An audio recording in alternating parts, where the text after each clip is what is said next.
অনেক সময় আমাদেরকে অনেকেই হোয়াটসঅ্যাপে বা ইমোতে বা মেসেঞ্জারে মেসেজ পাঠিয়ে সঙ্গে, সঙ্গে সেটা ডিলিট করে দেয়। আমরা দেখতেই পাই না যে সে কি মেসেজ পাঠিয়েছিল। শুধু দেখতে পাই মেসেজ হ্যাজ বিন ডিলিটেড এরকম একটা লেখা থাকে। তো আপনারা কিন্তু চাইলে এখন থেকে এইরকম ডিলিট করে দেওয়া মেসেজও দেখে নিতে পারবেন যে আপনাকে কে কি মেসেজ পাঠিয়ে ডিলিট করে দিয়েছে। তো কাজটা কি করে করবেন সেটাই আজকের ভিডিওতে আপনাদেরকে দেখিয়ে দেবো। সেইজন্য ভিডিওটা পুরোটা দেখুন। ভালো লাগলে লাইক করে চ্যানেলটাকে সাবস্ক্রাইব করে রাখুন। তো চলুন যাই মোবাইলের স্ক্রিনে। সো ফ্রেন্ডস, আমাদেরকে এই ডিলিটেড মেসেজগুলোকে দেখার জন্য একটা ছোট্ট সেটিংস করতে হবে বা একটা ছোট্ট অ্যাপের ইউজ করতে হবে। ঠিক আছে?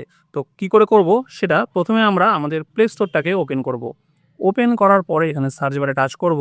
টাচ করে এই সার্চে গিয়ে আমরা লিখব আনসিন ডিলিটেড মেসেজেস লিখে এটা সার্চ করবেন। সার্চ করলে আপনাদের সামনে এরকম অনেকগুলো অ্যাপ চলে আসবে। এইবার দেখুন এই যে অ্যাপটা দেখুন, এই অ্যাপটা দেখতে পাচ্ছেন আনসিন লেখা লোগোটা দেখে নিন। ঠিক আছে? এই অ্যাপটা আপনাদেরকে কিন্তু ইনস্টল করতে হবে। ঠিক আছে? আনসিন নো লাস্ট রিড এটা লিখেও আপনারা সার্চ করতে পারেন। তাহলে আরও তাড়াতাড়ি পেয়ে যাবেন। ঠিক আছে? এই অ্যাপটা আপনারা ইনস্টল করবেন। আমি ইনস্টল করে রেখেছি। এবার এটাকে আমি ওপেন করব। ওপেন করলে এরকম একটা ইন্টারফেস আসবে। এটাকে ক্রস করে দেবেন। ক্রস করে দেওয়ার পরে দেখুন এরকম একটা ইন্টারফেস আসবে। এইবার এখান থেকে এটাকে নেক্সট করবেন। নেক্সট করার পরে এটাকেও নেক্সট করে দেবেন।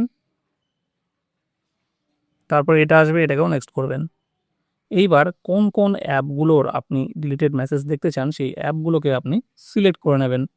তো এখানে বাই ডিফল্ট এতগুলো সিলেক্ট করাই থাকে। তো আমি আর কিছু করছি না। আমার এখানে WhatsApp, Messenger, Telegram, Instagram এগুলো করাই আছে। আমি এখান থেকে নেক্সট করব। নেক্সট করার পরে গিভ অথরাইজেশন এটাতে টাচ করব। টাচ করার পরে এখান থেকে এই অ্যাপটা দেখুন, এখানে নামটা দেখতে পাচ্ছেন। এখানে আমাদেরকে পারমিশনটা দিয়ে দিতে হবে। এই যে অ্যালাউ নোটিফিকেশন অ্যাক্সেস এটাকে আমরা অন করব। অন করে এটাকে আমাদেরকে এখান থেকে 10 সেকেন্ড টাইম দিতে হবে। চেকবক্সটা ওকে করে এটাকে ওকে করে দেবো। করে এখান থেকে ব্যাক করব। ব্যাস আর কোনো কাজ নেই। এবার এখান থেকে আমরা আবার ব্যাক করব। ব্যাক করার পরে এখানে এটাকেও ডোন্ট শো করব, করে ওকে করে দেবো। এখানে এনেবল অটো স্টার্ট এটাকে অ্যাক্টিভ করে দেবেন। ব্যাস করে দেওয়ার পরে এখান থেকে কিন্তু এই যে এখান থেকে অ্যাপটা এই যে এখান থেকে এটাকে অন করে দিলেন। ঠিক আছে?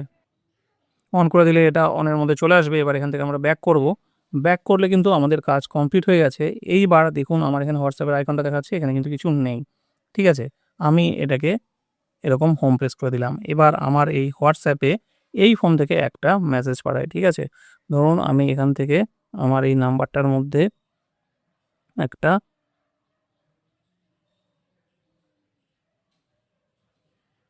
কেমন আছেন লিখে মেসেজটা সেন্ড করলাম। ঠিক আছে?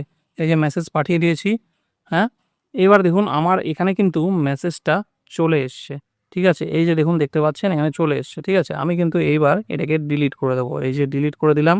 ডিলিট ফর এভরিওয়ান করে দিলাম। ব্যাস এইবার এই ফোনটা আমি এখান থেকে সরিয়ে দিই। আমাকে এখানে মেসেজ হোয়াটসঅ্যাপটা ওপেন করলাম। করে দেখুন এখানে দেখাচ্ছে যে মেসেজটা ডিলিট হয়ে গেছে। ঠিক আছে? তো এইবার আমি সেই অ্যাপটা ওপেন করব। এই যে অ্যাপটা এখানে আছে আনসিন, এটাকে ওপেন করলাম। ওপেন করার পরে এইবার দেখুন এই যে হোয়াটসঅ্যাপটা ওপেন করা আছে, এই যে এখানে কিন্তু পরিষ্কার দেখিয়ে দিচ্ছে কে পাঠিয়েছে, কি মেসেজ পাঠিয়েছে। দেখুন টাইমও দেখিয়ে দিচ্ছে। ঠিক আছে? তো এইভাবে কিন্তু বন্ধুরা আপনারা খুব সহজে যেকোনো ডিলিটেড মেসেজ কিন্তু পড়ে নিতে পারবেন।